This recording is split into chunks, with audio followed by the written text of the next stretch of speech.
Okay. Hi there, we're with Howard from the Superstone Limited. First of all, congratulations on your award. Thank you very much. Please may you tell us a little bit about yourself and the Superstone Limited. Well, I invented a wood-burning stove that makes electricity, the Super Stove. It took 10 years to progress. It's recently had a documentary made about it. I narrated the documentary. It's on YouTube.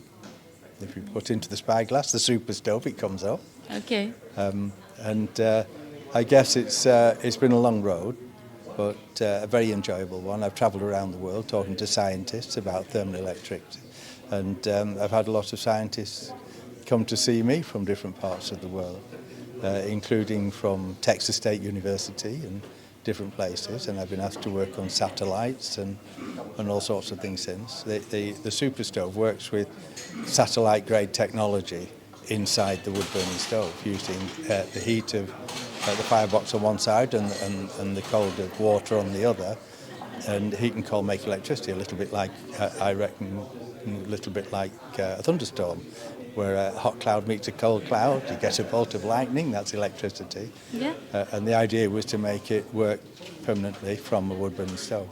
In a satellite, the same technology uses the heat of the sun on one side of a thermal plate and the cold of outer space on the other at -50, and the difference between the two temperatures makes electricity. So that's about the size of it, but it's taken a lot of work. The stove now has passed all certification to be sold everywhere in the world. Amazing. And it's about to go into production at the end of September, and we already have a huge list of people wanting to buy stoves because of the film. It was viewed over 1 million times in 3 weeks, and since then we've been inundated with emails. I bet. And I had to copy and paste a lot of emails at the end because I was having to respond to over 100 emails a day, and now we have a lot of people, including people wanting to sell them. So hopefully it'll be the start of the future. The stove not only makes electricity, but it also makes hot water, runs its own water pump, and actually runs its own central heating system as well. And it's just a normal household wood-burning stove. So it works with all kinds of materials. I've even imported cow manure from India. Wow. Dry. You would hope. Well, the cow is it's sacred in India, so there are a lot of cow patches here and there, and people use them for cooking with. But when you burn cow manure, it's toxic. So in the stove, of course, it cleans the toxicity, and it also makes electricity at the same time. So Yeah. 30,000 villages in India have no electricity. 600 million people in Africa have no electricity either. So people around the world, there are over 3 billion people cook and heat with wood on open fires, and I think it's just a total waste when you could make electricity with it as well. No, I agree.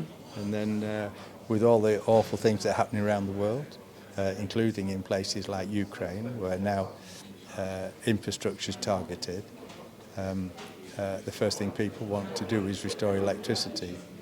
And in a lot of places, after a power station, for instance, has been bombed, it takes many, many months or even years to restore. Yeah, with our little wood-burning stove, it's instant.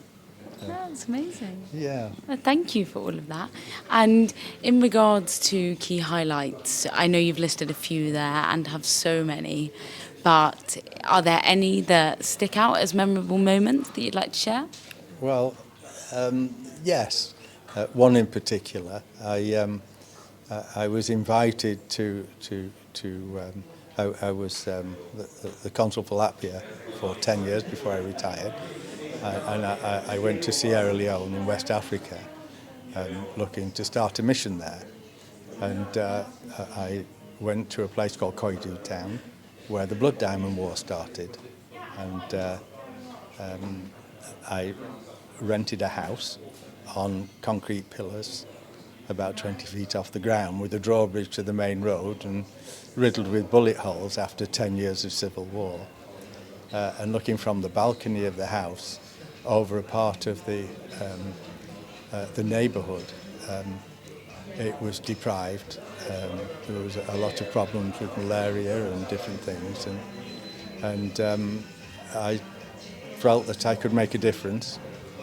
So I set up a school in the living room in my house, and I met with some students and older students, 15, 16 years old, that had come to see me to ask if I'd help them with their school fees, which I did.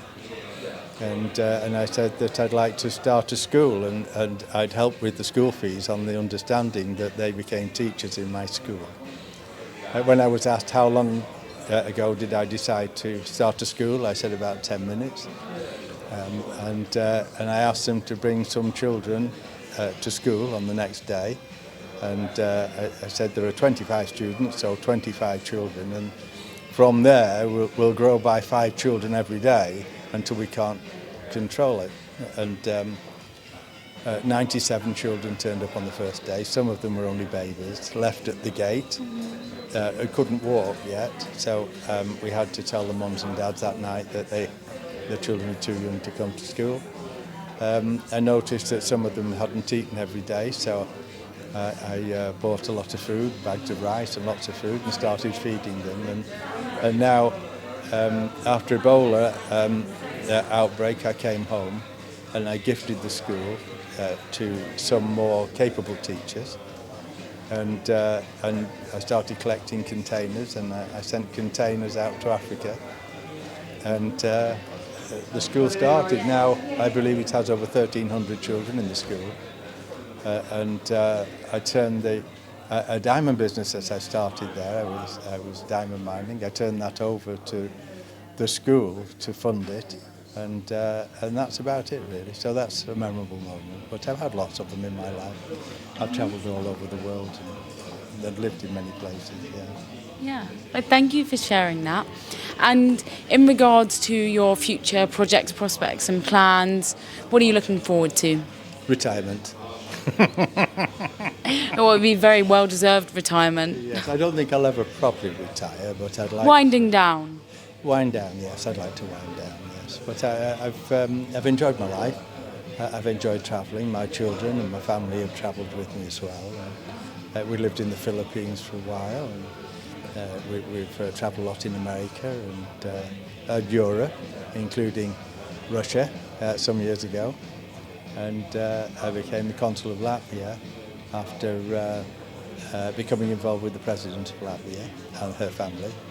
My right hand was the president's daughter in the Investment and Development Agency, and I've been involved with finance ever since. I was the managing director of a private bank for some years in the Middle East, and had a very unusual career. Indeed. Yes. Well, congratulations again, and thank you so much for being here today. Thank you very much for having me. You're very kind.